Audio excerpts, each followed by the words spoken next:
Hi guys! Welcome back to my channel, and today we'll have a quick review again of this Triban RC120, but this time I will go through with my upgrades. I have changed some of components, some parts, so let's see, and I will give you my feedback and why I changed the parts for my preference. So let's go! Let's bolt!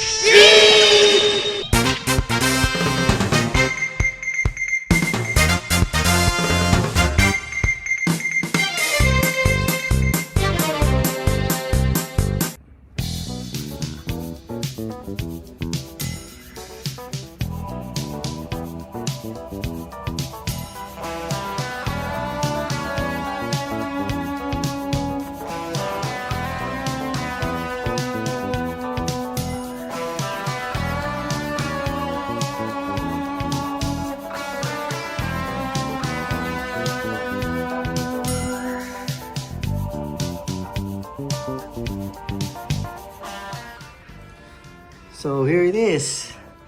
So I'll start off with the saddle. Although I like the original saddle, the stock one from Decathlon. So I found some reviews of this saddle. Is particularly the Selle SMP brand, as you can see. And there are a lot of models there. This is a hybrid. Sorry, the printing is already faded.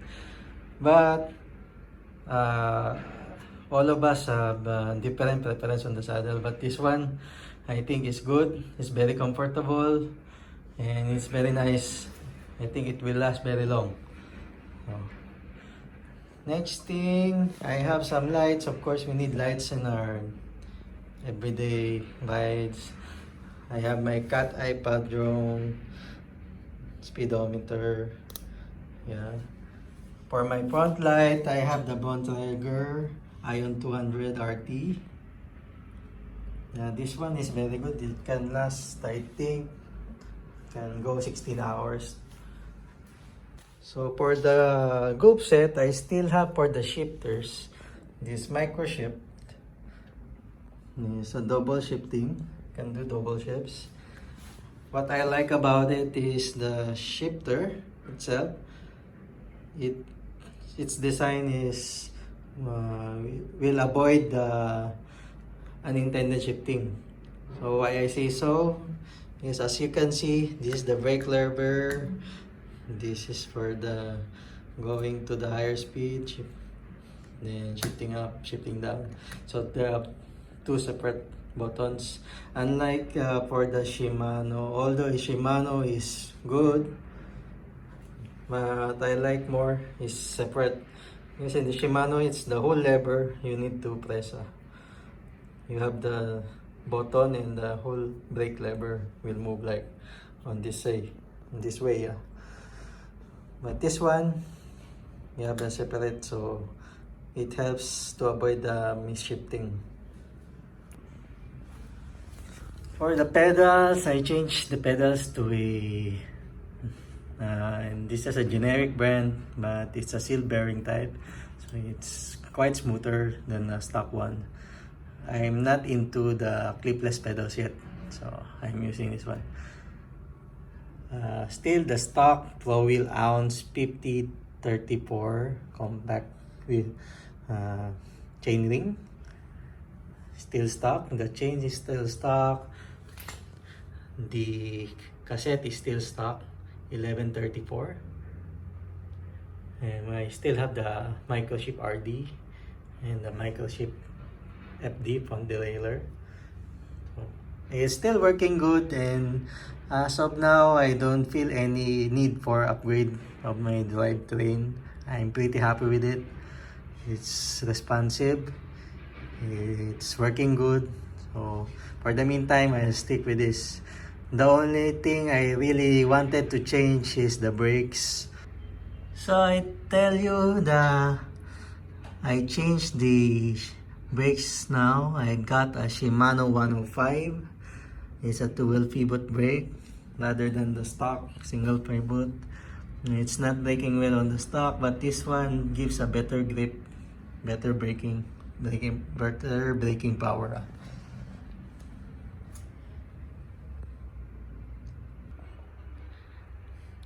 I changed front and back brakes. This is the best upgrade for this bike.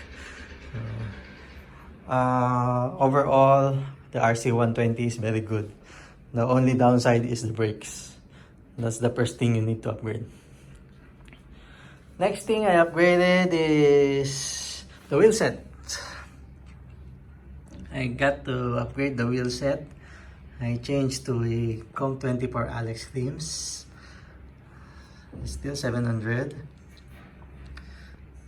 It's a sealed bearing type, so it runs smoother, plays well.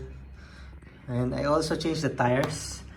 I'm using a giant Fondo Gabia 1, 700 by 32, so I can go to more surfaces. Last time I went to the trails on Pula Ubin. It's an island, and I went through it very smooth. But having these tires, I haven't gone to those really deep into the mountain bike trails.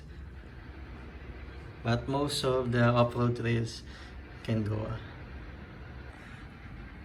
Another question that might pop up for changing your tires, tire clearance. So originally this RC120 has 700 by 28. Now this is 732 clearance. You see, still has plenty. I think it can go until 700 by 36, but the one I saw confirmed is 700 by 34 is also safe, still has plenty of space. This is the front one. This is the rear tire clearance. Still plenty, still good. I'll show you the clearance on the frame. Still enough on the side.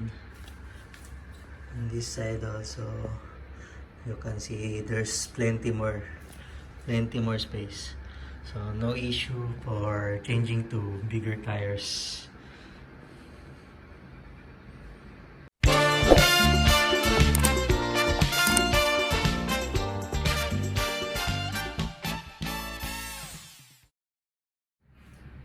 So you have seen the upgrades. Generally, our Triban RC120 is a very good bike, but the only downside is the brakes. So you need to invest on changing the brakes. It's quite difficult to put some brakes here, is because you need the long reach brakes. I just did a bit of modification on the Shimano 105. It's working well. It's braking better than the stock one. Other than that, if you want to go to more terrain, you can change the tires. 700 by 34 would be nice. I'm having a 700 by 32 is quite good now. But I think if I put the 34, it's better.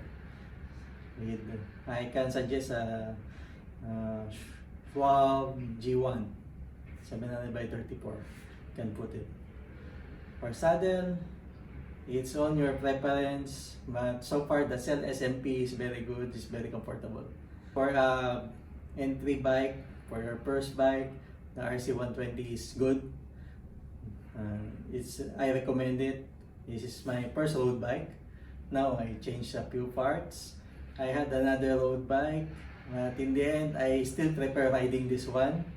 I had the Merida Sculptura, which is a faster, lighter, and more agile bike. But for comfort and for daily rides, I prefer the RC120. So far, the frame is not failing me.